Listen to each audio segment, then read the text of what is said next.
here in the perimeter, there are no stars. Out here, we is stoned, immaculate. Hello and welcome. This is the C86 show. I'm David Eastaugh. As you know, we love a special guest. This week it's going to be the turn of the American indie rock band Brainiac, because I recently spoke to one of their main members, John Schmersal, to find out more about life, love, poetry and all that other groovy stuff. Has gone on to be in various other bands and is still working as part of Brainiac and various other projects as well. But anyway, you're going to find out more about that in this interview. So after several minutes of interesting but casual chat, we get down to that exciting subject that was the early formative years. John, it's over to you. I mean, I think the youngest thing, the very, very youngest thing, I had elder siblings and such. And so the very first musical experiences that I had, that I was just kind of glued with headphones on in front of the 8-track, were like Beatles records of my parents that were like, had been transferred to 8-track. And then of my own discovery, I mean, I got into collecting 7-inches. I was chronically listening to the radio. And the first band that I latched on and started buying all of their records was The Police. And then once I had better taste, it was The Cure that was the next band that I kind of like when I sort of came more of age and got into post-punk and other things of that era and the sort of latter 80s and stuff like that. And that was like the first quote unquote big concert that I saw was the Head on the Door and Kiss Me tours. And then after that, my family lived on the East Coast at the time. I was from Ohio, but at 4, my family moved to South New Jersey and lived there till I was 14. And so then we moved back to Ohio, and that's when I started playing music. I was learning bass before that, but there wasn't really people. There was interest in music, but not in playing music. Most of the people that played music were into like glam, like, metal bands like Cinderella and Bon Jovi at the time and stuff like that. So when I moved, I sort of met like my brethren that were interested in skateboarding and punk rock music and stuff like that. And I ended up joining a band and being the singer of it at the time, even though I played bass and stuff, and eventually like ended up playing bass and guitar and other bands, for which I was in a band with Tyler Trent, the drummer of Brainiac, when I was in high school and stuff. So that was the first real like what became a lifelong musical relationship with a mate, Yes, blimey, that's quite something. And with your older brother, I don't think you mentioned sister, but you might have done. But yes, what was their kind of musical taste? Because having an older brother or interest in uncle can always be a bit of a shape-shifting moment. Yeah, I just think that having people older than you, regardless of whether they are very voracious with music, I mean, they listen to the radio. So my brother like had the Who records, and he had the Supertramp Breakfast in America record. And so those things were kind of floating around, like just as I was kind of getting into the adolescent stuff that I was into, like when I was really into the Police and stuff like that at a very young age. But it was just sort of like stuff from radio culture. I don't think otherwise, like my brother was obsessed with Stephen Sondheim and Kurt Weill's music. And so at an early age, I was exposed to a lot of stuff like that and classical music and stuff. My sisters really, they listen to the radio and stuff, but I can't really think of like, other than maybe like the Carole King record or, like a Todd Rundgren record or something like this, but nothing that was like, you have to sit down and listen to this, Yes, my God, that's quite exciting. But I think my brother more than anything was, someone who was like trying to get me to listen to like Kurt Weill and Stephen Sondheim and stuff like that. Yeah.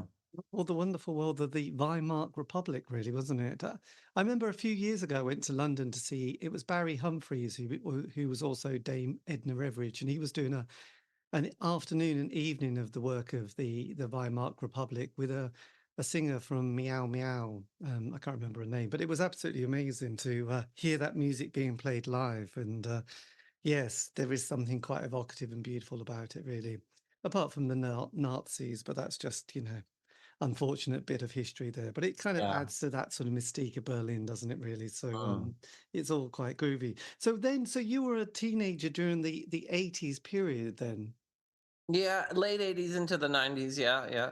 That was the period. And were you kind of aware of those kind of, I mean, you mentioned The Cure. Were you also into bands like Susie and the Banshees and the Cult and the Oh, Smiths? absolutely. Yeah, yeah, yeah. I'm not so much into the Smiths. There's a dividing line there, which I think that perhaps I was drawn in the sand by Robert Smith, and maybe I just followed. But I always felt like there were, the teenagers were at odds, in the like, the hallway at high school, at least in America, like uh, kids liked The Cure and didn't necessarily like the Smiths or like the Smiths. People, I just feel like at that time, I think that like people were very like about those bands. They were very passionate. So if you love the Smiths, you just like ate up every inch of the Smiths, and if you liked the Cure, you were there for them.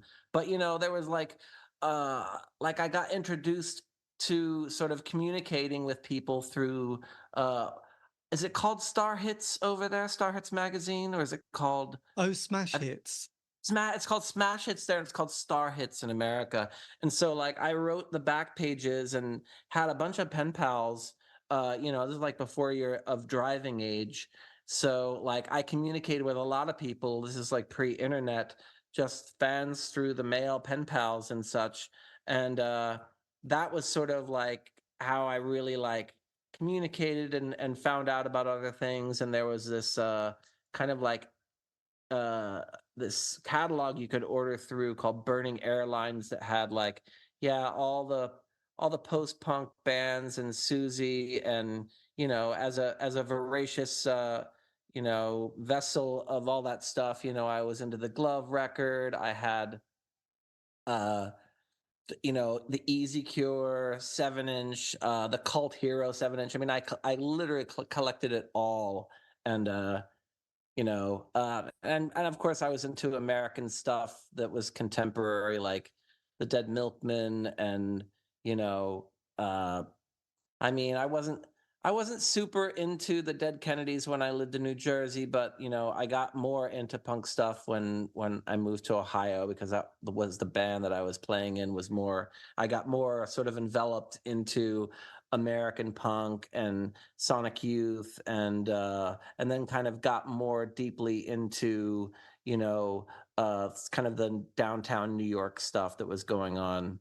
Yes, blimey, that's quite in some, because one thing that sort of knocked out a lot of the indie stuff in the 80s, because it had a sort of a bit of a, going back to the Smiths, it had a bit of a 5-year narrative between 83 to 87. And then when they split up, Ecstasy came along, and then we had that sort of dance scene, and then the Manchester bands, and then obviously Seattle and the grunge scene, and then there'd been people like the Pixies and Throwing Muses. So there was a real sort of shift of music and a new A chapter of lot of stuff six. going on, yeah, at the There same was a time. I there mean, was a I lot. too, I got into XTC, and then when that, like I basically there was a when I moved to Ohio, and there were no good record stores in South Jersey, and so the things that I learned about was like the Cure at that point they weren't quite mainstream, but they were popular enough that they definitely sold their records at the mall that I went to that had a record store and stuff like that. And so then when I moved to Ohio, there were several really great record stores, and so I I found out about XTC, and I collected their kind of early records, and that was before. Then I just basically fell upon the Dukes of Stratosphere just before they released that Skylarking record, which was just like, I mean, that was kind of such an amazing record at the time when it came out. I remember like buying it and just listening to it all Yes. summer. Yeah. Yeah. So what was your, because the 90s is quite a curious decade, really, isn't it? Because it starts kind of quite well with, obviously the grunge scene and Kurt Cobain and people all very sensitive. It ends with Woodstock 99 with all these kind of, you know, kind of 3 days of hell. And, like you couldn't have, predicted that, could you? Where music kind of ended. So how did your 90s develop? Because was were you sort of playing in bands and still at college at this stage in this early to mid I 90s? mean, yeah, so like 87 to like 89 was like, yeah, it was like big musical sponge years for me, sort of like I was saying, you're like I got into was I was really into The Cure up until Disintegration. I thought that record was pretty good, but I kind of fell off with them at that point and started voraciously like really getting aside from all the other stuff that I was getting into, like I was really by the time I was a senior in high school, I was into like Eastern music, listened to a lot of like I had tablas and had a tabla teacher and was like listening to a lot of sitar music and stuff. And like, I mean, I wouldn't, I would like listen to like Cat Stevens records, but I wouldn't, but that would be like guilty pleasure stuff I would listen to like in the morning when I was getting ready for school. And I was like crazy about trying to learn to play things. So I had bought a cheap trumpet that was like banged up, but I would like when I learned to drive, no one wanted to hear you learn how to play trumpet. And so I would try and like strengthen my lips by playing the mouthpiece of a trumpet while I drove to school in the Mm. mornings. And yeah, That all the must that while must have been quite a frightening sight, actually. I've seen people eat and smoke and drink, but not play a trumpet. Actually, well, I was just trying that to would be be polite, really, because no, like I said, no one wants to hear you practice those things, especially when you're not good at them. And so, yeah, that's but I was crazy about trying to. I wanted to do everything at once, and there was also I went to a Renaissance fair and met this gentleman who made these like kind of cheaper versions of world instruments. He had like kodos and he had uh dulcimers and he had kalimbas that he made and all this different kind of stuff, but basically like he had a catalog. And so I don't remember what I bought at the time from him, but I developed this relationship with him, and he was also very keen to like you know make things like for instance, I was like, I want to buy a dulcimer from you, but they were fretted diatonically, so they basically just sounded very tuneful. Do, re, mi, fa, sol, la, ti, do. I was like, would you fret one for me chromatically and put the dots where the diatonic notes, where the normal frets would be on it? And he was like, yeah, sure. And then I was like, I want a kalimba, but could you make one for me that's chromatic and not just laid out like a normal kalimba? And he was like, yeah, sure. Like he would do that stuff for me. So I had all these weird instruments in my house, and that's what I was doing in my latter teenage years. And I took a pottery class and tried to make my own version of like a Harry Parch, like, marimba out of like tuned pieces of ceramic and stuff. And I mean, I was just a crazy, like, misguided kid trying to like soak up as much stuff as I yes. could, whether it be listening to music or like trying to learn and play stuff, because I was hearing music in my head that I did not know how to get out So or record. were you trying to play things like the sitar or listen to Nusrat Fateh Ali Khan and people like that?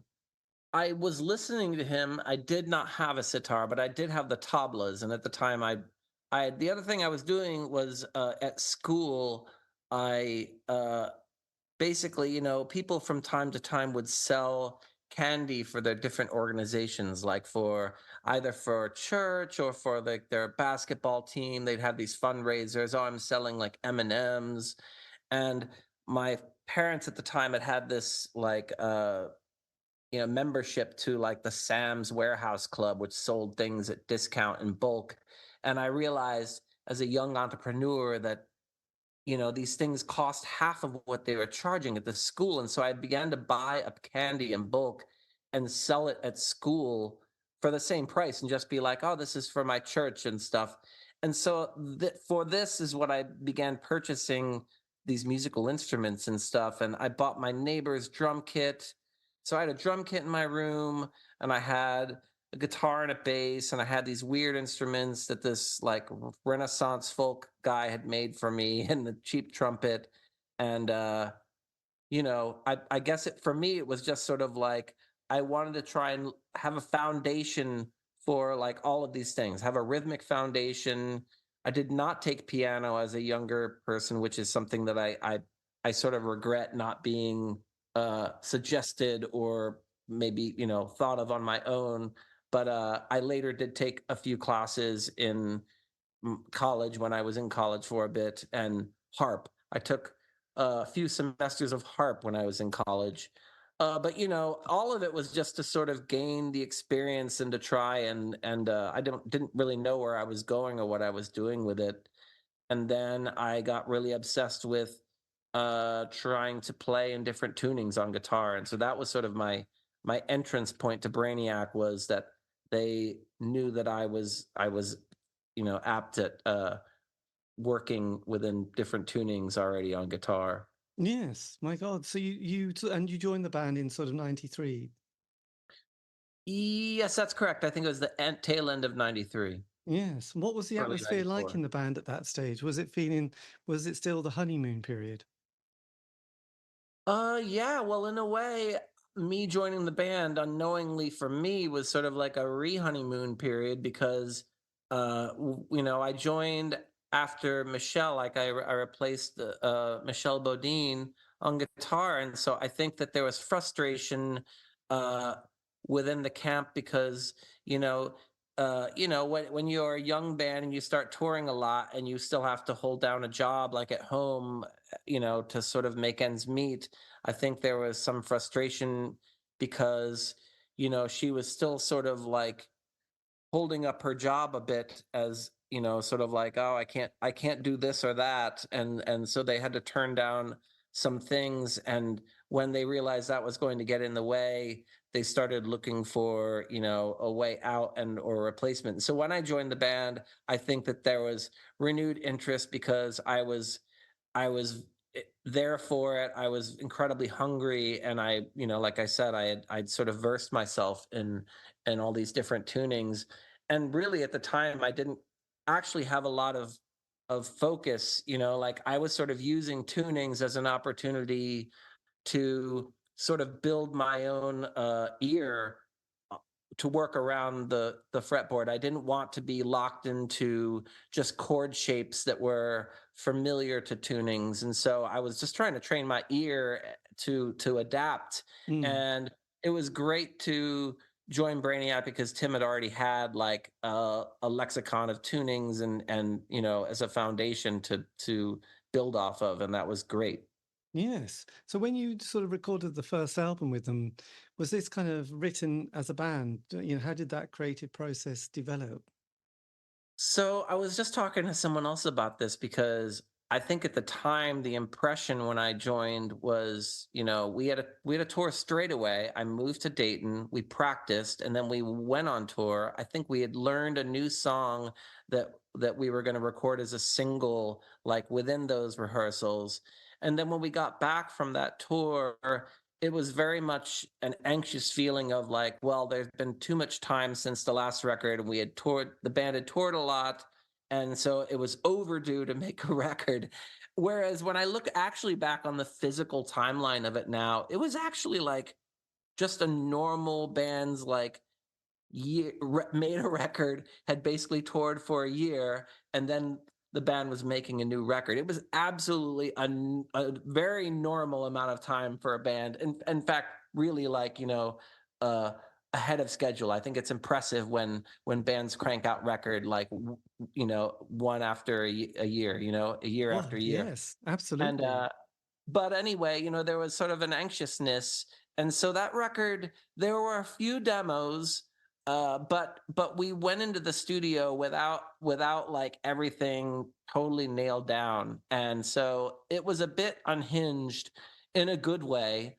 But I definitely feel like there was a sense when we came out of the studio, whether we definitely knew it was a crazy record, and we didn't necessarily know if people were going to like it because it wasn't as straightforward and learned as the first record was, which is usually the case with a band's first record. It's usually like, their mission statement, and it's they've had some time to hone it, and uh and then the next record was really just so like off the cuff and a bit spontaneous, and we embraced the mistakes, and we did not have a lot of time in the studio, and so we had to commit to things.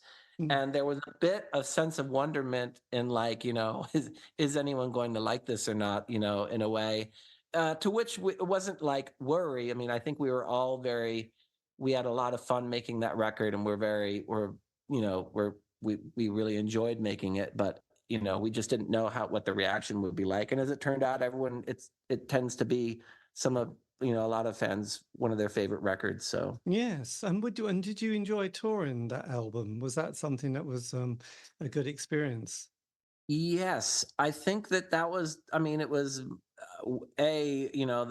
aside from the singles and such, and recording with bands in high school, I think the first time I really realized like that experience of, yeah, making a record that was like spontaneous and maybe like not quite totally like a learned experience. And so then when we went out on tour, we became much better at performing what that record was supposed to mean and feel, and felt a little bit more like we had not necessarily mastered it, because I feel like part of the energy of our band was to like play around with how the song was, like it didn't have to be the same every night either, Yes.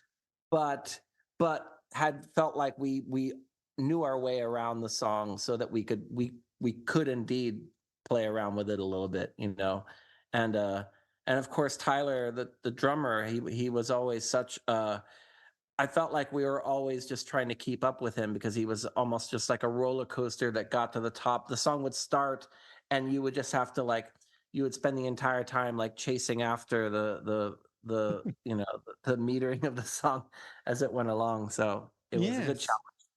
challenge. And then you did a John Peel session, didn't you, as well, which was very exciting. That was kind of the following year. What was that like, doing a Peel session and getting on the Peel show? Well, of course, being, like a record store nerd and seeing so many Peel sessions just a few years before, as a high school kid and stuff, I was just overjoyed, honored to be, doing a Peel session. Um, but yeah, it happened very fast. It was very cool to be in the, BBC studios and all that stuff, like a big honor. All these things were like a first for us, and being in, England for one of the first times and stuff like that. And but like, I mean, in those time periods, I've heard other bands talk about this, like England back then was, it was just going there for the first time. It was shocking to see how like it looked like it hadn't changed since the 70s or whatever, like things had a, sort of a like a, I think a grimmer appeal, whereas nowadays like things have far developed versus the United States. For instance, if you just drive around the on the metro, uh, like, there's Marks and Spencer and very civilized things where you can get, like a cup of fresh fruit and, like tabbouleh salad or whatever. Whereas in America, it's still just like junk food, and it's a bit less civilized. So it was just a very interesting to see that like the pub culture and all of this stuff that just looked so old and sort of, I don't know, sort of cherished like a kink song, I guess. Yes, well, I suppose that was still yeah, there was still, I think it was going up. We'd sort of had the 80s, the Thatcher years. That was the John Major period, wasn't it? Where it's, and then we were slowly tipping into New Labour in 97. So that was when this huge amount of wealth, a sort of I mean, in the early 80s in the UK, I think one of the reasons there's so many indie bands that came out of this little country was that there was such a huge amount of unemployment.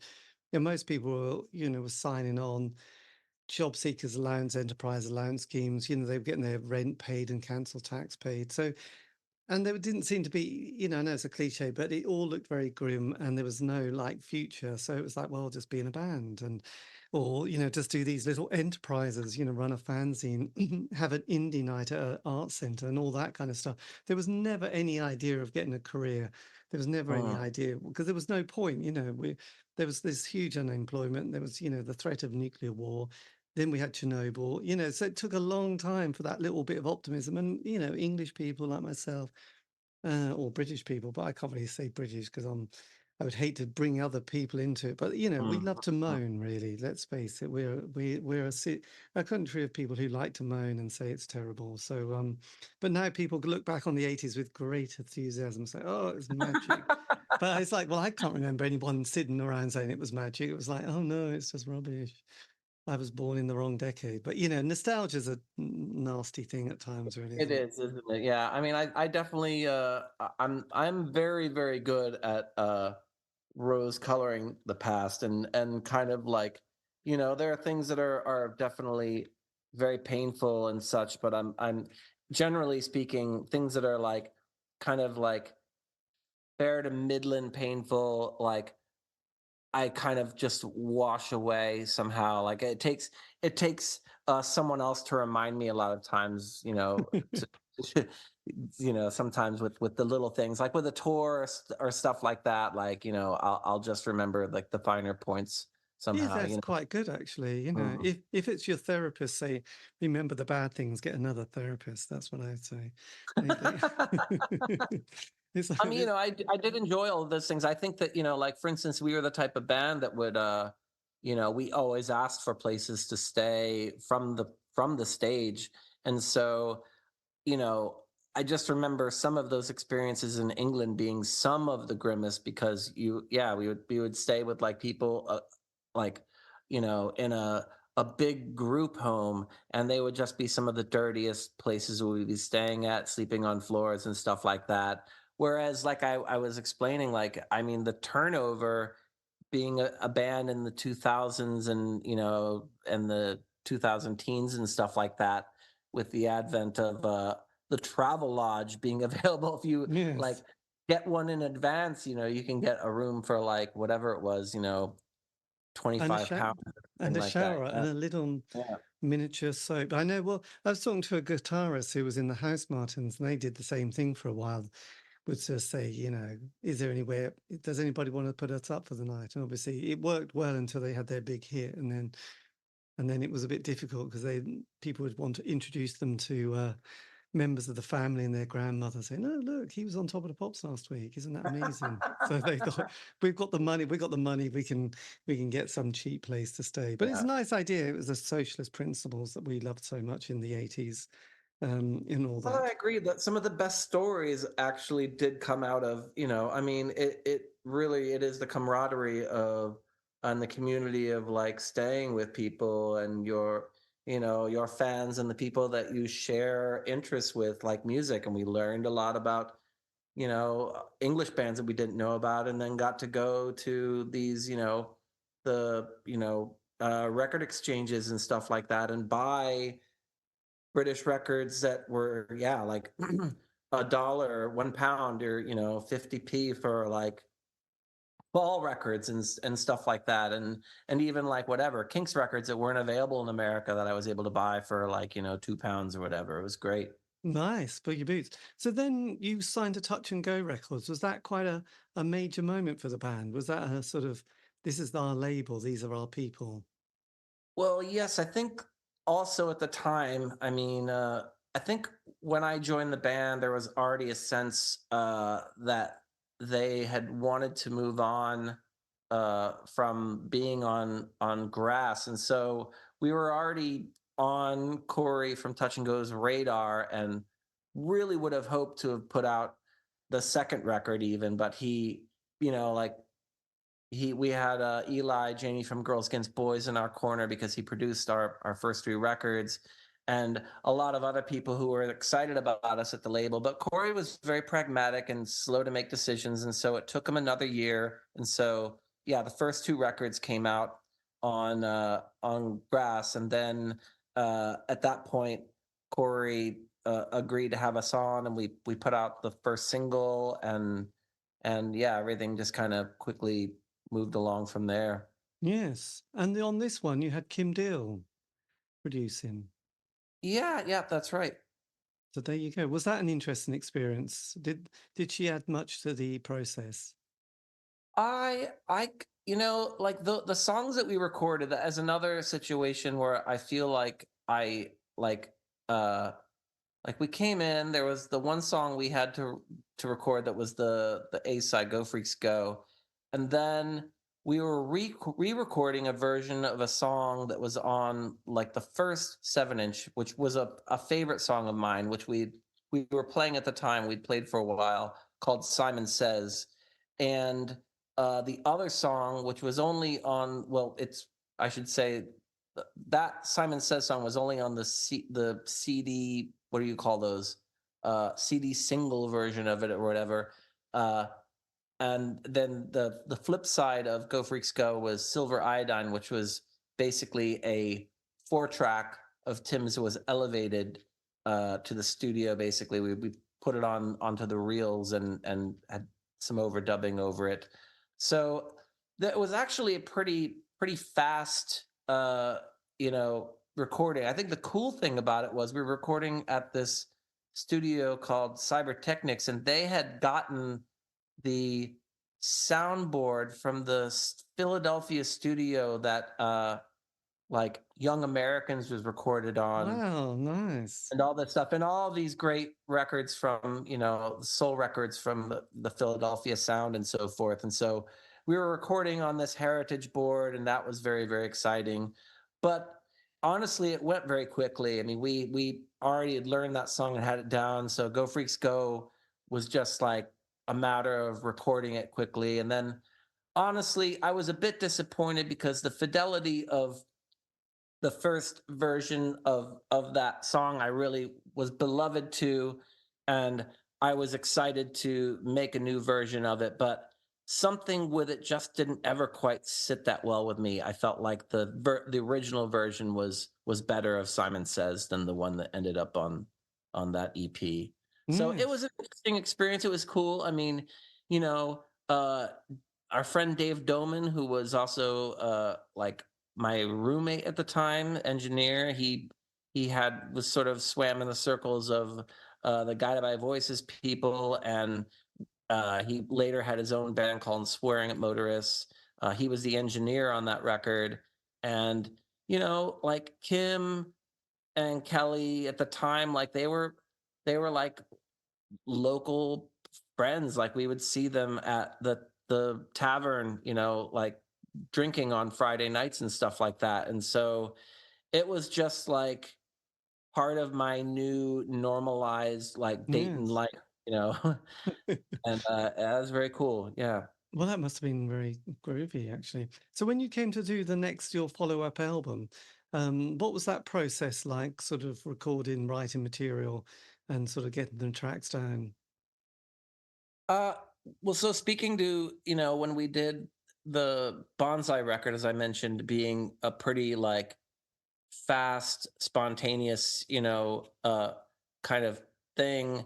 The next record, the Hissing Prigs record, we did make, there were demos for all those songs, and so we were very well prepared before we went in the studio. And it was our third record and our third one with Eli, my second with Eli, but the third of the bands. And so I think that it was the one that we were really most prepared for, and just had that well-oiled relationship working with Eli. And so in a lot of ways, I'm I don't want to say I'm most proud of that record, because I'm proud of the different records for different reasons, but I definitely think it was the most kind of professional record that we made, just simply because we were so ready. We knew what we wanted. We already knew what all the songs were absolutely supposed to sound like. and we knew the kinds of bells and whistles that we wanted to put on a lot of the songs, even though more bells and spontaneous things did happen in the studio. But that was what was great about working with Eli, is I think he appreciated our like sort of wacky whims, and he was up for doing any of the ideas that we had, and it was just a great working relationship. So Yes. And I it's really enjoyed sonically, making it's that. quite different. There's a lot more electronic in it. Whose kind of direction was this coming from? The Hissing Prigs record, or do you mean Yes. the Well, Electroshock does record? it? It has a bit. No, the Hissing Prigs. That's kind of got quite a different vibe to it, hasn't it? I think so. Yeah. I mean, I think part of it was about like always Tim led, first of all. So like I think more and more the demos that he made, he just got very obsessed with just just slamming the hell out of the meters and saturating slash distorting like all the signals. Even if you recorded something and it was like clean, he might run it through again to to further distort it. And I think a lot of times he was he used vocal effects, not necessarily because he couldn't sing, but he was a bit shy of his voice, even though I thought he had a phenomenal voice and a great range. But I think he just was less comfortable with his naked voice and wanted it to sound more like an instrument in a way. Not that, people describe the voice as an instrument, but more of like, an alien instrument, or like how people put like pedals in front of their guitar. He wanted to heighten the experience of that and turn it into something else. And so I think for him, the ability to like mutate the sound of his own voice and just turn, like, even making the words and necessarily not discernible, but to make it more about the syllables and the metering of it to be more important than it conveying words. Like, I think that was very key to him at the time. And I think that like we all were in tune with that. Like when we got in the studio, we ended up, one of the, I think, the defining moments on that record is the very front of the record. It's just the most distorted guitars you'll ever hear. And it might sound, people described it as like they thought something was wrong with their speakers when they put the record on. And it's basically the sound of our guitars plugged directly into the board and gained up all the way. And so yeah, that's just sort of what's creating this like brittle, distorted sound for both of our guitars. Yes, And so amazing. that was sort of like the hallmark of, I mean, the name Hissing Prigs and Static Couture sort of like, you know, sort of spells out what we were kind of doing sonically with that. Even though I think of that record as a more of like, an abrasive rock record than I do necessarily electronic. Although I think at the time since we were using keyboards and stuff, that it lends an electronic element. But it wasn't until the next record, when we started working on Electroshock, that Tim kind of officially didn't want to use Moogs or just analog monophonic synthesizers anymore, and actually bought the Oberheim, and so we sort of expanded into a more electronic kind of phase. Yes, and then a completely different producer with Jim O'Rourke. What was the reason for using Jim? Well, we talked about a few different people. I actually um oh shoot, I'm slipping my name right now.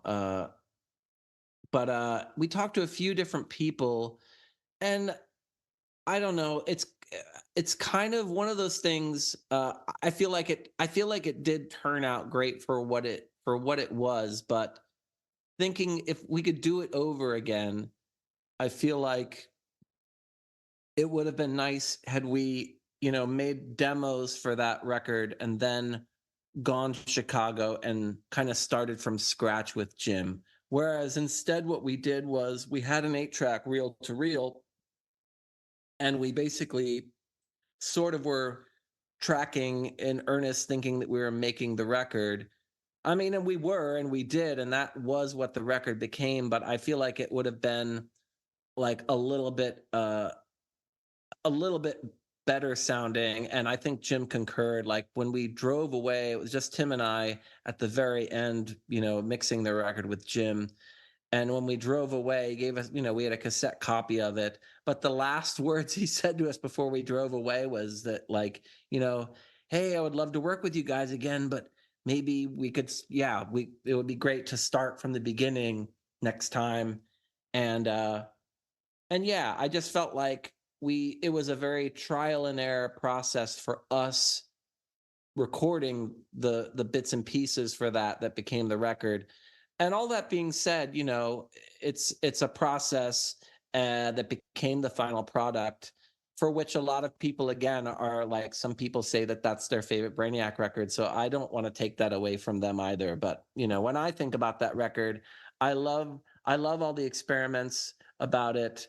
I just wish that we had kind of like, it's kind of a funny record coming from all the way built up to the Hissing Prigs record, which I think is about the zenith of the fidelity that we had sort of produced idea wise, and sort of executing things that sounded distorted but still sounded very like, more hi-fi than lo-fi per se. Yes, my God, yes, it's quite something, isn't it? The intensity of the band must have been quite something at that stage, because you'd been together for just over 5 years, already released quite a lot of albums, EPs, and toured quite consistently. So, were there still plans to record the next plans afoot to start working on the next album at this stage?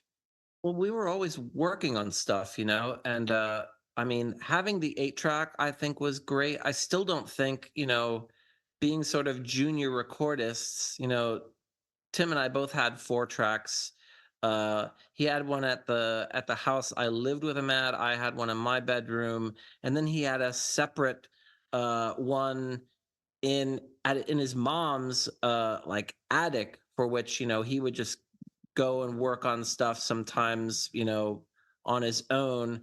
And then we had our rehearsal space, which ended up being in the beginning it was in this building across town, but at the time it ended up there was an alarm company that was sort of next door to the house we lived in that like went away.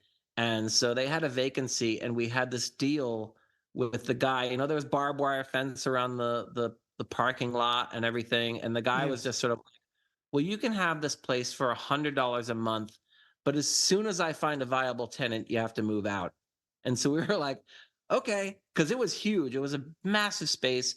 It had office spaces in there, and then it had a lot of like almost like mechanics garage style, just like empty warehouse space. So it was a perfect space to do weird experiments and just have like studio gear. And if we were a little bit farther along, we would have like bought some like proper like preamps and maybe some like other outboard gear, which I did in my, later more astute years as a musician and recordist and stuff like that. But we were just learning what we were doing. And so I think it was just more like we were relearning to make demos on an 8-track and stuff like that. And fortunately, I think delving into like kind of the digital world and stuff like that, you know, Tim was starting to do early computer recording experiments using Cakewalk and MIDI. And so, one of the tracks on the tape was sync for the, to sync up for that stuff. And yeah, it was just an exciting time, because we had like aside from the Oberheim and other kind of more modern digital synthesizers and stuff, we started our foray into samplers. We had a rock mount sampler that I was pretty obsessed with, putting stuff into and sort of sequencing. And yeah, I started messing around with what is now widely known as circuit bending, and there was such a treasure trove of like toys and battery powered keyboards and stuff to sort of warp and stuff like that. Um, and so it was a great experimental time. I just it's kind of like I don't we hadn't really gotten to the point where we, other than just writing songs, um and making experiments, like we hadn't really delved as hard into thinking about what like the the scope of a new record really would be, like really sort of pinning it down. But I think as a live band and as a sort of a band that was like able to now get together, and we were like really actually like jamming things out a bit more, and the experiments were like flowing a little bit more. It'd be more like I have this sort of like soundscape idea, or I have this like keyboard sound that is being manipulated by like my vocal, and so like let's just try and like feel out how this would go. And so we would record that, and and work around that, and that was all very exciting. And so I really I feel like we really missed out on what could have been that next chapter. Yeah, Jesus, crazy. Yes, because yeah, it's everything changes quite drastically next, doesn't it? In the next few months of that Yeah. that dreaded year. So when so th- so the band sadly comes to an end, then how do you then sort of pick yourself up for your sort of next kind of adventure, I suppose, or next kind of project? I mean, well, when all that happened, I personally, I the week before Tim's car accident, I was living in Newport, Kentucky, which is about an hour's drive from Dayton.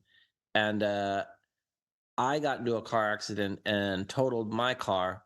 And I was at the time I had a job in a bar in Cincinnati, and like that was lenient about me leaving for tour and stuff like that. But basically, suddenly I didn't have a car, and but we were like the future looked bright. We were just talking about signing to a label, and we were all this just show you like what the times were like. It's like 1997, and we were all excited about like buying computers. Yes. Like, well, I was excited about buying a computer and sort of getting, because at the time there was like lots of scrap stuff, and both Tim and Juan had built like some pretty powerful uh, PCs from just like scraps and processors and stuff at this place called Mendelssohn's in Dayton. And so yeah, like that's where our minds were at. We're like, oh, we're gonna buy like new computers that and all this stuff, and sort of start recording and synthesizing stuff in that way. And so suddenly I didn't have a car, but no big whoop. And then the next week, and literally a week later, my grandmother died. I found that out the night before, and then the next day I found out that Tim was dead, and I was just about to leave to go to a friend of mine and my girlfriend's at the time's wedding. And Mm. so we so of course I went to this wedding and was incredibly miserable because of everything that had happened. And I was supposed to fly from there to New York to sort of put the finishing touches and decisions on whatever we were going to decide to do signing wise. And instead flew back to Ohio to go to Tim's funeral and then my grandmother's funeral. And I my girlfriend had moved to New York She had just been in town for the wedding. Basically, we met up to go to the wedding. She had moved to New York, and so she was just like, you know, I tried looking for jobs basically in the next few weeks because commuting, by public transport to go to this job that I did have was just not really, to a bar job that ends at like, 2 a.m. just did not make any sense. And I was having a hard time anyway finding work or just making sense of anything. And so she suggested I come to New York, which I did that summer. Basically, I moved probably within the next month, not full heartedly moving. I basically just went there with some stuff, and then by the end of the summer, I knew that I wanted to. She and I rekindled our relationship and decided that that's what I was going to do. Was going to move to New York, and not too soon after that, or not too late after that, I should say. I started playing with the guys from the rhythm section of Skeleton Key, for which Brainiac had toured with, and Right, that's what became Enon later, my next band. right. But then you'd done a solo project before that, John Stuart Mills, didn't you?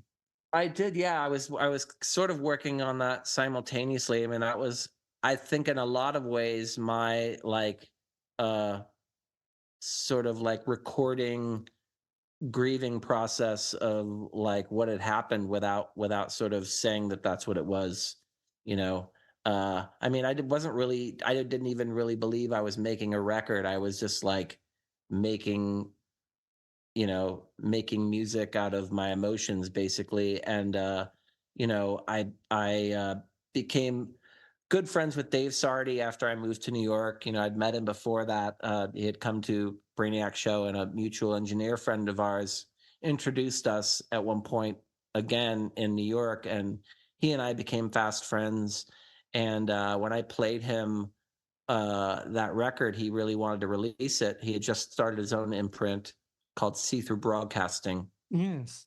and then basically, Enon had just started, and so around the time that, like, I think that John Stuart Mill record was the first release on the label, and then they were kind of like, how, like, so are you going to play shows and all this stuff? Like, they were trying to figure out how to promote the record, and I was just like, oh yeah, like, I don't want to be that person. Like, I don't want to. I just didn't, like, it was like I sort of was saying to you. It was more of a process, and I was happy with the way it turned out, but it wasn't like something that I wanted to like. I didn't know how I felt about like playing that material in a live setting, and that's when I realized, like, okay, I had this Enon project going, and we hadn't really played out shows yet, I don't think, but me and Rick were like writing stuff all the time. Like, he and I were just very prolific making music. But that's when I realized, like, yeah, if I wanted to do something and make records and present them to people, that it had to be fun, and it had to be music that I would want to play live and that people would be excited about. I mean, I don't think that there's anything wrong with people that make like you know singer songwriter or like melancholy music, but it just wasn't something that I wanted to inhabit on a nightly level. I didn't really know how to do that, and so but it was definitely a learning lesson for me for what I did want to do and how I wanted Enon to be and conduct itself. So Yes. And that was, again, that was a very intense time, wasn't it? Did you do 4 albums in quite sort of quick succession at this stage? uh well, there was the John Stuart Mill record, and there was the first Enon record, and at the time Rick and I had put together an instrumental record called Long Play. Uh, and then the High Society record, I mean, it got recorded. It was recorded before 9/11, but it didn't come out. Like, that record got originally was supposed to be on Dave Sardi's label, the See Through Broadcasting label, but that was around the time the label basically was kind of going under. I mean, it was literally leading into the weeks up until the record was supposed to come out, and I kept sort of getting radio silence from people, and I was just kind of asking about it. And then finally the news came in that the label was kind of gonna, be defunct and turn into, well, it didn't really fully turn into, but I think one of the artists stayed on, or and they had a new artist, and that became like, if you know the European imprint Played Against Sam, it became Yes, it dear. became PS America basically, and I it took a while to.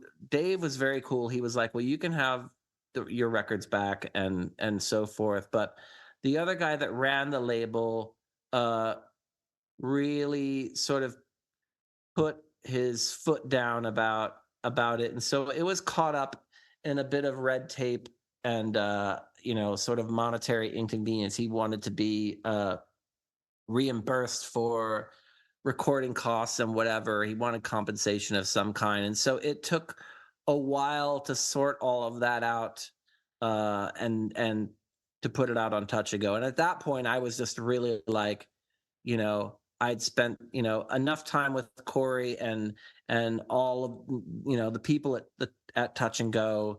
And I was just like, please put out this record. Please, like, I want to be back in this universe that is so real and so friendly and authentic, and of course he loved the record, and so that wasn't hard, but it just took some time for the to cut through the red tape of that Yes, situation. my God, that's yes, it's quite intense, isn't it, really? Because then you bring out, was it High Society, Hocus Pocus, Mm. and then going down to Lost Marbles, and then Grass Geezers as well, actually. So in that time, did the lineup of the band change that much? Um, well, it did. So the original Believo lineup was me and Rick and Steve, the drummer from Skeleton Key. And basically, while we were touring that, Steve sort of had, it was kind of similar to Michelle's situation when I joined Brainiac. His heart was in the right place, but he really needed, at the time he had his own obligations, and living in New York City is not cheap, and he needed to have insurance, and he needed to stay at his job, really. And so it was just inevitable that if we were going to continue to tour at the pace that was you know that we wanted to, that we would need to have another drummer. And so actually that's for a brief period of time we were that three piece, but then first Toko Yasuda joined, and so we were that four piece, and then basically in the interim Matt Schultz came on as drummer, and so we were that four piece for a bit. Um, and unfortunately, I still play with Rick now, come back around, 20 years later, but he played in Chiba Mato, he played in Russell Simmons' band. He basically had all of these things going on at the same time. And I think he was a little bit disillusioned with music, but we basically, sort of edged him out of the band because he just wasn't responsible enough to be in all of these things. And I kind of regret that at the time, even though he was definitely a loose cannon, but I really enjoyed being that four piece version of the band. But we ended up becoming a three piece, me, Matt, and Toko. And that, the record of High Society was the four of us. And then basically we mostly toured as the three piece for that record. And then Hocus Pocus was the three of us, even though Rick's fingerprints are on some of the Hocus Pocus songs and some of the singles that became the the Lost Marbles stuff was from that era, because we were releasing when we were caught up in the, not being able to put out the High Society record. We just started releasing 7 inches like mad, because we didn't know what else to do at the time. So we were God, releasing a that's lot of amazing. compilation tracks and things. And what was touring like at this stage? Did you do much touring at this point? That's kind of all we did. I mean, that was sort of the hallmark of indiedom at the time, was to release a record and to tour. We would go on a 5 or 6 week tour in America, and go over and do a 5 or 6 week tour in Europe and the UK, and then come back and do America again, maybe do an opening tour for someone else or whatever, do a co-headlining tour, and come back again to Europe and play more shows. And I think the UK and Europe have always had a much longer memory for sort of music than an Yes. attention span than they do in the States. But yeah, just always kind of trying to either be touring or sort of recording something new to release, to sort of have a reason to keep touring and stuff like that. I mean, living in New York City is a very motivating you know factor, as far as I don't think you can really rest on your laurels. And we had a van that we had to make payments on, and a practice space we needed to make payments on, and the places that we lived. And so it was very important to stay constantly busy. And Yes.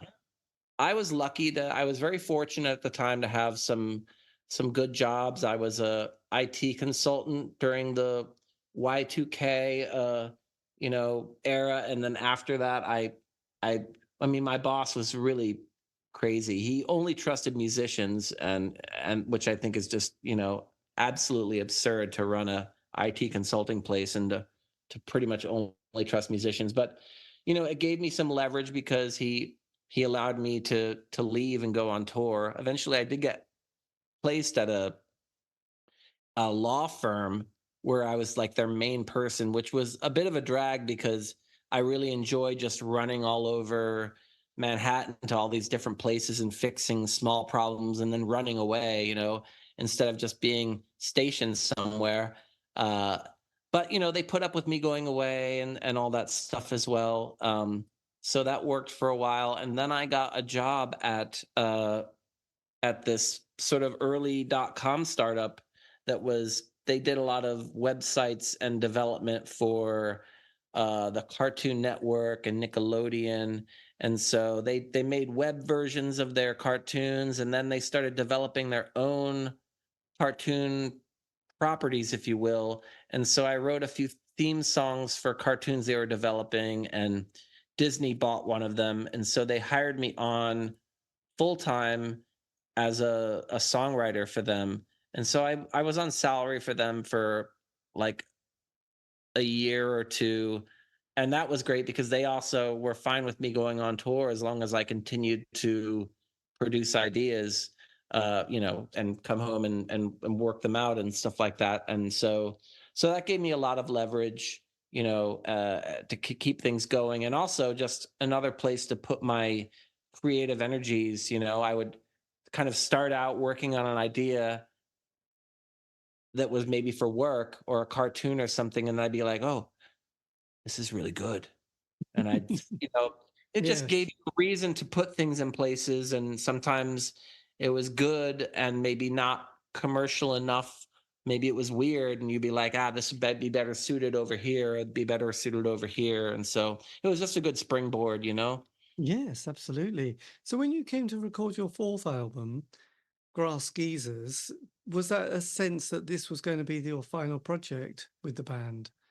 Not at all. I think at the time, um, well, first of all, I left New York. At that point, I sort of felt like I saw the writing on the wall. I just felt like I didn't know how much longer I could continue to be happy living in New York, uh, as things were. I was very frustrated by a lot of the inconveniences and the living in Giuliani's New York as it got cleaner and more expensive. And the building that I was living in was an unzoned warehouse uh, that people lived in, and it was nice. And I lived in an apartment that in the middle of the building with a skylight, but I know that they were going floor by floor and having it zoned properly.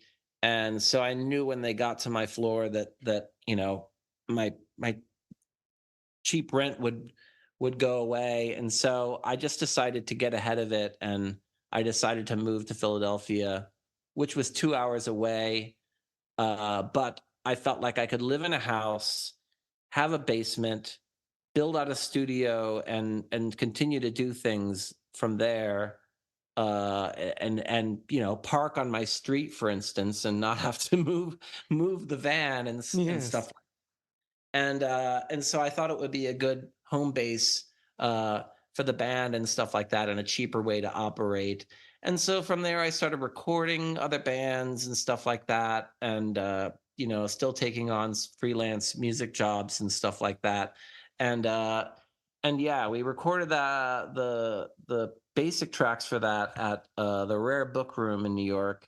And everyone really wanted to make the record on tape, and so we did the basic tracks to tape and then had it transferred. And you know, we did the overdubs at my house, and then had it, transferred back and mixed from tape at the Rare Book Room again with Nicholas Vernis.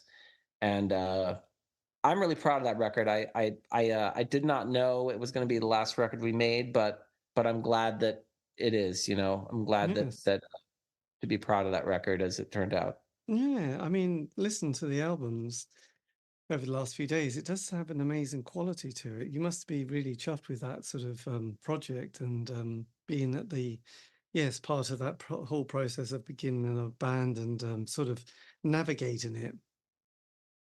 I think at the time I wanted to make a record. I thought that we were going to make, uh, I just wanted to make like my last good rock record or whatever. And so I feel like, there was always the sort of the band had been like, fluctuating between being like an electronic sample based band and being like, having rock tendencies. And so I felt like, I wanted to go all in and make like a really exciting, visceral rock record and then try something else from there. And so I felt like we did that. I just didn't, I mean, also I made a record later with a band called Vertical Scratchers, which is another rock record. So was not the last rock record I would make, but yeah, that was sort of the intention at the time, basically. Yes, but before that, you did another combo, which was it Crooks on Tape as well? That's not before then. Oh, well, it's simultaneous with the Vertical Scratchers record, but that's me and Rick Lee again. When we moved to Los Angeles, that was he was living there, and so he and I just started playing music immediately again because he had kind of come back around. After he stopped playing music with us, he kind of finished what he was doing with the other projects, and then he kind of stopped playing music, at least with people and being on stage. And he moved around a bit.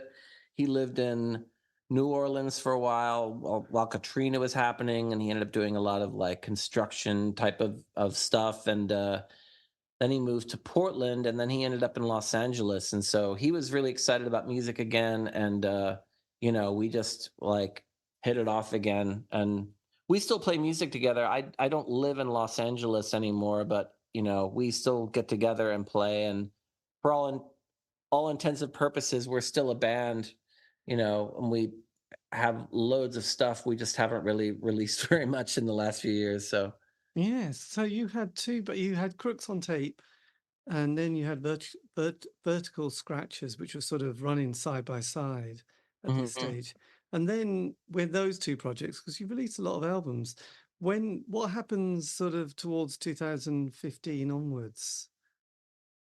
Well, I also play in Caribou's live band, and so it's basically just a little bit about dividing all of my time and how much of that time I want to be spending like being in bands touring. And so creating two more bands for which I also do that started to just like spread me a bit thin. And also the nature of Crooks on Tape, the way that we make music and the way that we uh sort of like the it's I think there are ways that we could do it that would be much simpler, and still be our band, but it's largely improvisational, and I can't get Rick to compromise what he wants to bring with us when we play shows. So his setup is very rigorous, and it's heavy, and it takes a while to set up. And so for a while we had both bands had booking agents, and and when the records were fresh, it made a lot more sense, and we toured. But as caribou activity was going on and the booking agents went away, it just felt a lot more like, well, sometimes offers for shows would come up, but like with Crooks on Tape, I was just like, I put my foot down too, and it was just like, I don't, we can't just be headlining shows all the time. It's not practical at the size we're at, and that's really the only way where you can afford to be the band that like gets there early, sets all your stuff up in the background, and therefore it's not a big deal at the end of the night when you're breaking down all that stuff and it takes a long time. If we're going to Mm. be on the middle of a bill or at the beginning of a bill, then you have to play shorter so that you have more time to set up and break down the stuff and not offend the other bands you're playing with. And I just don't think that that's a very like healthy compromise to make. And so we just haven't played as much out, but like I said, we have our studio that has a multi-track setup, and so we're always still recording and stuff like that, and get together occasionally. And I've got loads of stuff that I've still been working on, but we haven't really, other than a few compilations, we haven't really, and a couple lathe cuts, we haven't really released much stuff. And Vertical Scratchers was sort of meant to be a simple machine, but it was really the relationship between me and the drummer who lived in LA at the time. And he since moved back to San Francisco, and we had done some subsequent tours over the years. Almost every February we end up get offered a tour either by one of Rob Crow of Pinback's projects, or well, actually it seems like he's sort of the perennial one. And Crooks has done some with I don't know if you know about Speedy Ortiz or Teramilos. No. Uh, we'd done some touring. Crooks has done some touring with those bands, and but yeah, basically, it's kind of just more like my economy of amount of time that I want to be touring versus like the practicality of it, because for these bands. But I still consider both of those bands, they're still active. They just are less touring active, and you know I just I can't be gone all the time. I just it's there's only so much touring that a middle-aged man can do, and Yes. so so yeah. But I do hope to be finishing some more releases of those bands. And during the pandemic, I ended up doing a big archival project uh for the Brainiac stuff, and so that was sort of like my next stage of sort of putting out stuff, was getting that out into the world. And so that's sort of after the documentary came out and stuff.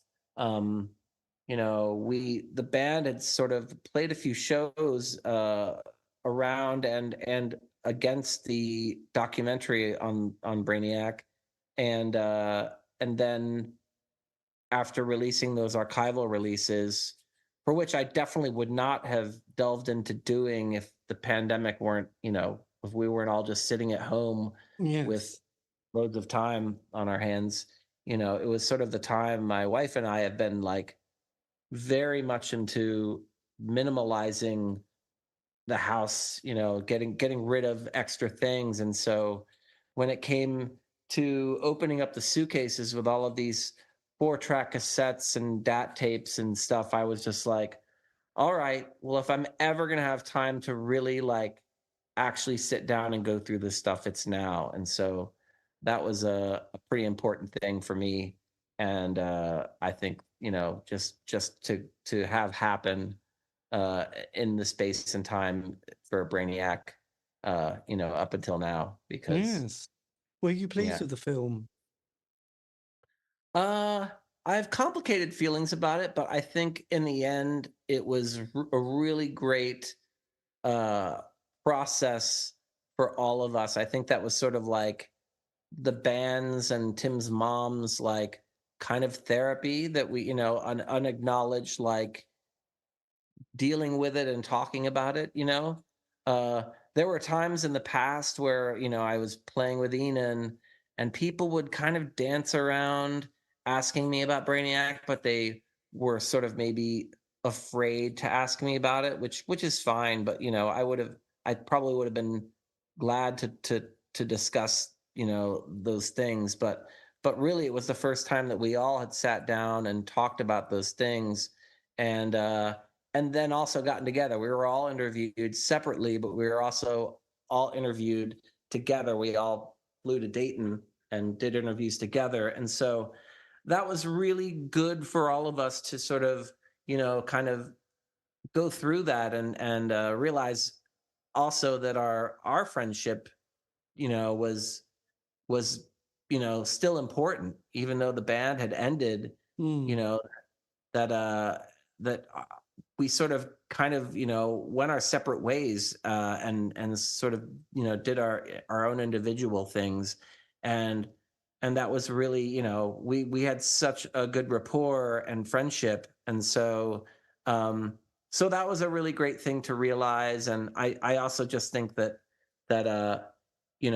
it that documentary isn't for me, and it's not really for the band. It's for the fans and new fans, for that matter. So if I know that a lot of people really like the documentary, and it hits a nerve, and especially for new fans that like, there's a lot of kids that are discovering 90s music, which is really exciting. When we came Yes.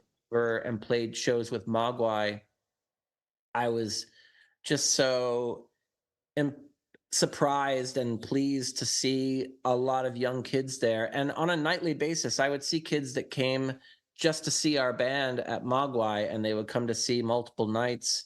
And then, yeah, we played our own show in London. And I just expected to see, I mean, there were a lot of like old fans there and people from like, that flew from parts of Europe to come see us. But by and large, the fans were like people in their early mid 20s, and that was Mm. just really cool to see that there's a new generation of people that are into this music. What was the lineup of the band at that stage?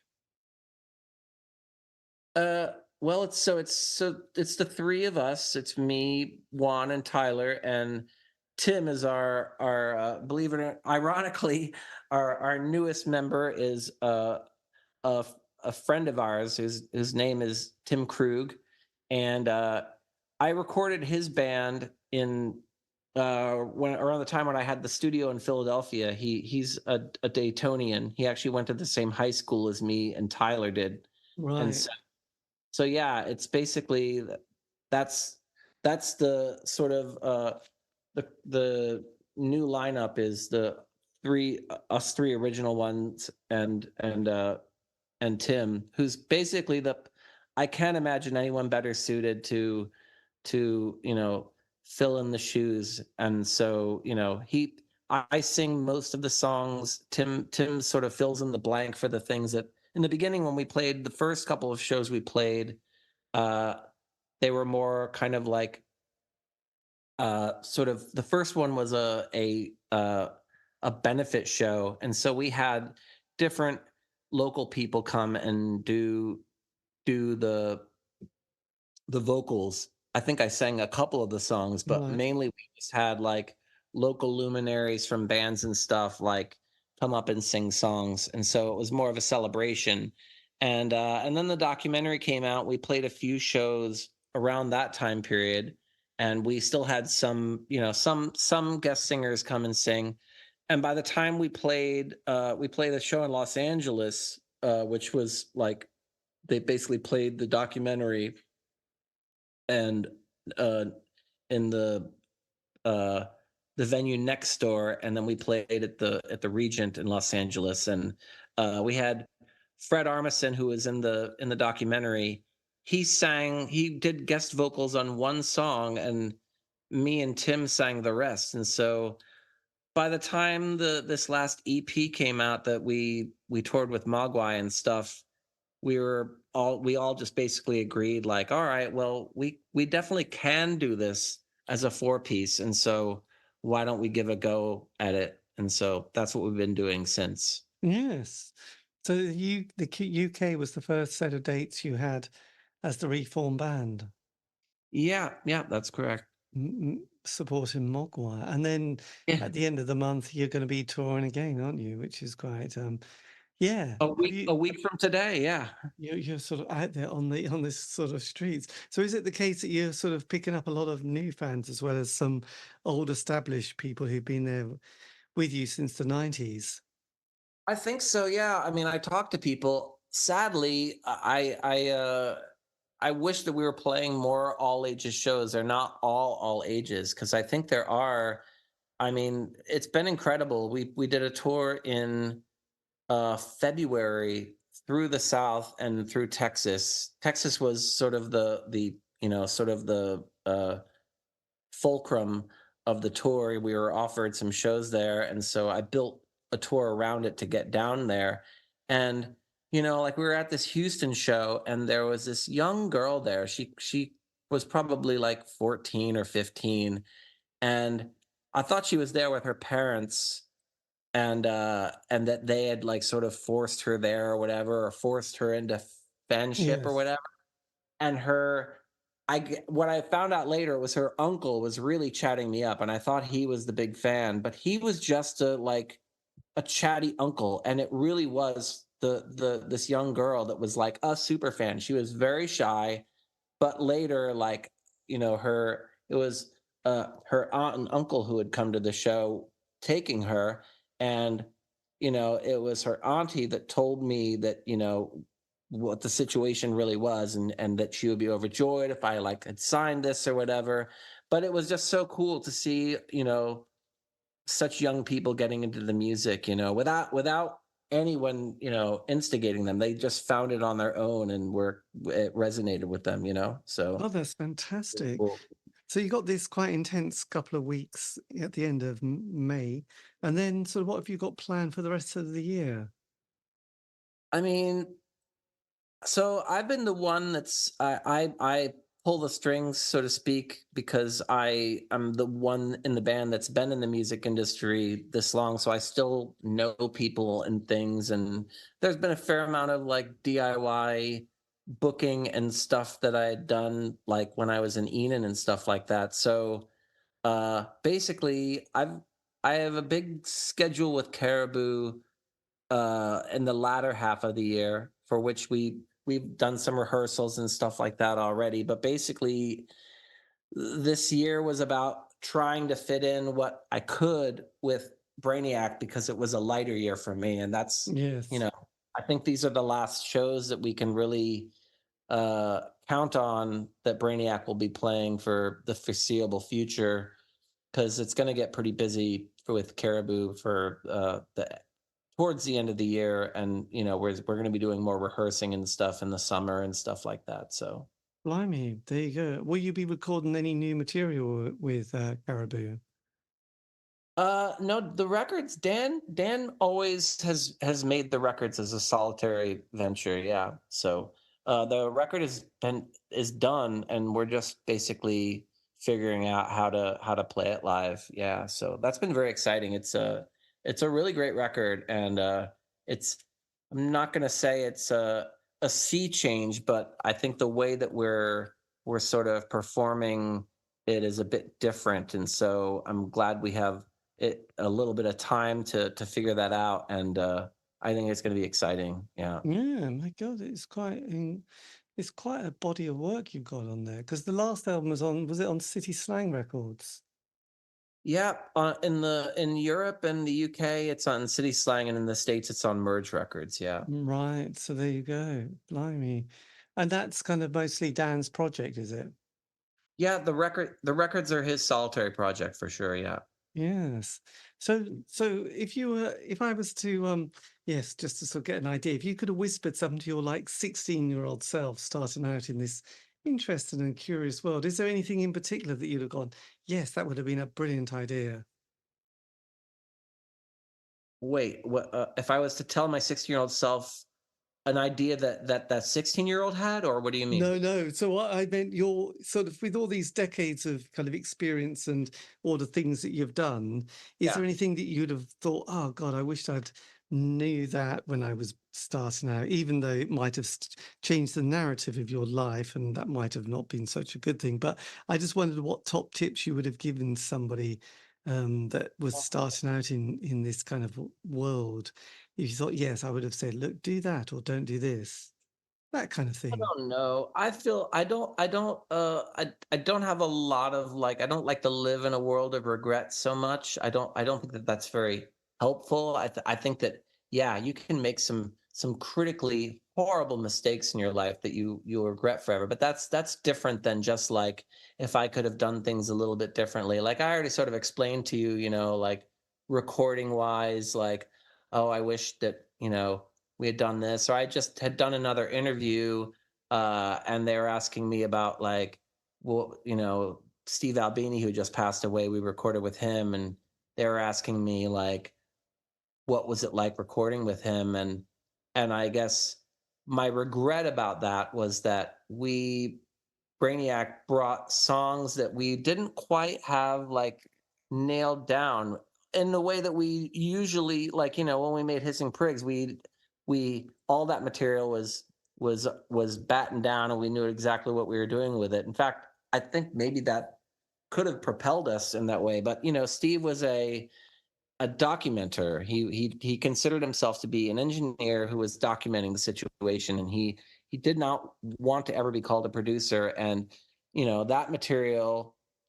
One was a cover of Tones on Tail Go, and the other was an earlier version of Nothing Ever Changes, for which we did use his drums, or his recorded the drums we recorded, and my guitar part. But basically, you know, I wish that we had gone in to record with Steve, you know, with material that we had mastered, you know.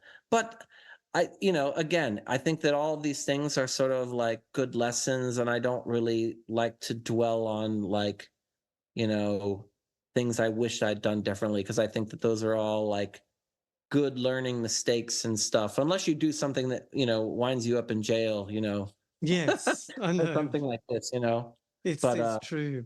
And where else those do are you, regret. I was going to say, where else do you get your inspiration from? Was there sort of a sort of films, music, and not music, films, books, sculpture, paintings? Were there other places that you would sort of find inspiration for your creative sort of, you know, wanderings? That's an interesting question. I think it's hard to look back now and say, I guess if I can eliminate things, I definitely don't find a lot of inspiration from the internet. So I think looking back, I think things in the present and things that are like right in front of you and like people are way more like inspirational than like anything in the world of screens are now. And I say that as a like an older like Gen X person, of course, because I think that there are loads of kids that just operate in that world and do it quite well, you know, and are inspired all the time by things they find on the internet. I mean, that's sort of what it's supposed to be, like a boundless like Yes. place of inspiration or whatever, you know. But I think that I find the most inspiration from like people and the way they carry themselves, and um I don't know, I'm honestly miss like writing letters with people. I whenever I find like a batch of letters when I had pen pals and stuff like that, I find them so inspiring, and the amount of like, you know, effort and feeling that people put into those, whereas now, you know, emails and all of these constant communications we have with people are almost exclusively transactional for the most part, and you know, don't have a lot of a lot of that urgency that used to have. I mean, we're, let's face it, we're all like, email has turned almost everything into, it's like we're running our own businesses and have so many interactions with people all the time, and there's just almost no way to you know, grammatically and you know, but with punctuation and everything, keep everything in order, and you know, make it look nice, much less, you know, put great feeling into it. And yeah, I don't know. I mean, I really miss a lot of when we lived in Ohio. I think that there was so much inspiration, honestly, from being bored. And Right, yes. you know, and I think that that's something that's very overlooked now, is that I don't think people allow themselves to just like be bored, and to see where that leads their intuition, you know. We just want to fill the void immediately with something, and you know, like whether it be a book or an experience with someone. But you know, when I lived in Ohio, I think that just living in a small town, and there not being like a lot of stuff to do other than the things that we created, was a very inspirational place to start from.